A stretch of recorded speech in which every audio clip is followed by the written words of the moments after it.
seemed to be coming from every direction. Never on earth had I felt such evil or heard such cries of despair. Soon I would find that these were the cries of the dead, and that hell was filled with their wails. I felt a gust of evil wind and a small suction force ahead of us.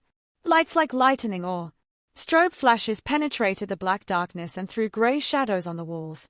I could barely make out the form of something in front of me. I recoiled in shock when I realized that it was a large snake moving along ahead of us. As I continued to look, I saw those ugly snakes were slithering about everywhere. Jesus said to me, "We will soon enter the left leg of hell. Ahead you will see great sorrow, pathetic sadness and indescribable horror. Stay close to me, and I will give you strength and protection as we go through hell. The things you are about to see are a warning," he said. "The book you write will save many souls from hell. What you are seeing is real. Fear not, for I will be with you." At long last, the Lord Jesus and I were at the bottom of the tunnel. We stepped out into hell. I will try to the best of my ability to tell you what I saw, and I will tell it in the order God gave it to me. Ahead of us, as far as I could see, were flying objects darting here and there. Groaning sounds and pitiful cries filled the air. Up ahead I saw a dim light, and we began walking toward it. The path was a dry, powdery dirt. We were soon at the entrance to a small dark tunnel. Some things I cannot put on paper. They were too awful to describe. The fear in hell could be tasted, and I knew if I had not been with Jesus I would not make it back. In the writing of this, some of the things I saw I do not understand, but the Lord knows all things, and He helped me understand most of what I saw. Let me warn you, don't go to that place. It is a horrid place of torments, excruciating pain, and eternal sorrow. Your soul will always be alive. The soul lives forever. It is the real you, and your soul will go to either heaven or hell. To those of you who think that hell is here on earth, well, you are right, it is. Hell is in the center of the earth, and there are souls in torment there night and day. There are no parties in hell, no love, no compassion, no rest, only a place of sorrow beyond your belief. Chapter 2. The left leg of hell. A horrible odor filled the air. Jesus said to me, "In the left leg of hell are many pits. This tunnel branches off into other parts of hell, but we will spend some time in the left leg first. These things you are about to see will always be with you. The world must know about the reality of hell. Many sinners and even some of my people do not believe that hell is real. You have been chosen by me to reveal these truths to them.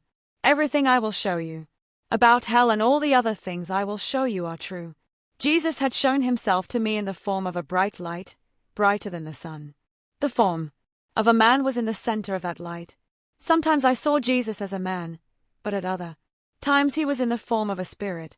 He spoke again, "Child, when I speak, the Father has spoken. The Father and I are one. Remember to love above all else and to forgive one another. Come now, follow me." As we walked, evil spirits fled from the presence of the Lord. "Oh God, I cried. What is next?" As I said previously, I had all my senses in hell. All those in hell have all their senses. Mine were working now in full force. Fear was on every side, and inexpressible dangers lurked everywhere. Each step I took was more horrible than the one before. There were doorways about the size of small windows, opening and shutting very fast at the top of the tunnel. Screams filled the air as many evil creatures flew by us, up and out of the gateways of hell. Soon we were at the end of the tunnel. I was trembling with fright because of the danger and fear around us. I was so thankful for the protection of Jesus. I thanked God for His almighty power to protect us, even in the pits of hell. Even with that protecting shield, I kept thinking, "Not my will, Father, but yours be done." I looked at my body. For the first time I noticed that I was in a spirit form, and my form was in the shape of myself. I wondered what was next. Jesus and I stepped from the tunnel onto a path with wide swaths of land on each side of it. There were pits of fire everywhere as far as the eye could see. The pits were 4 feet across and 3 feet deep and shaped like a bowl. Jesus said, "There are many pits like this in the left leg of hell. Come, I will show you some of them." I stood beside Jesus on the path and looked into one of the pits. Brimstone was embedded in the side of the pit and glowed red like hot coals of fire. In the center of the pit was a lost soul who had died and gone to hell. Fire began at the bottom of the pit, swept upward and clothed the lost soul in flames. In a moment the fire would die down to embers, then with a rushing sound would sweep back over the tormented soul in the pit. I looked and saw that the lost soul in the pit was caged inside a skeleton form.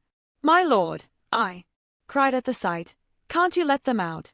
How awful was the sight! I thought, this could be me. I said, "Lord, how sad it is to see and know that a living soul is in there." I heard a cry from the center of the first pit. I saw a soul in the form of a skeleton, crying, "Jesus, have mercy." "Oh, Lord," I said. It was the voice of a woman. I looked at her and wanted to pull her out of the fire. The sight of her broke my heart. The skeleton form of a woman with a dirty gray mist inside was talking to Jesus. In shock, I listened to her.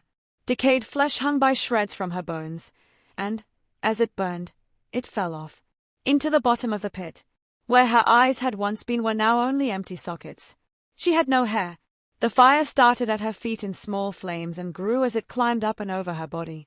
The woman seemed to be constantly burning, even when the flames were only embers. From deep down inside her came cries and groans of despair. "Lord, Lord, I want out of here." She kept reaching out to Jesus. I looked at Jesus, and there was great sorrow on his face. Jesus said to me, "My child, you are here with me to let the world know that sin results in death, that hell is real." I looked at the woman again, and worms were crawling out of the bones of her skeleton. They were not harmed by the fire. Jesus said, "She knows and feels those worms inside." God, have mercy. I cried as the fire reached its peak and the horrible burning started all over again. Great cries and deep sobs shook the form of this woman's soul. She was lost. There was no way out. "Jesus, why is she here?" I said in a small voice, for I was very scared. Jesus said, "Come." The path we were on was a circuitous one, twisting in and out between these pits of fire as far as I could see. The cries of the living dead, mixed with moans and hideous screams, came to my ears from all directions. There were no quiet times in hell. The smell of dead and decaying flesh hung thickly in the air. We came to the next pit. Inside this pit, which was the same size as the other one, was another skeleton form. A man's voice cried from the pit, saying, "Lord, have mercy on me." Only when they spoke could I tell whether the soul was a man or woman. Great wailing sobs came from this man. "I'm so sorry, Jesus. Forgive me. Take me out of here. I have been in this place of torment for years. I beg you, let me out." Great sobs,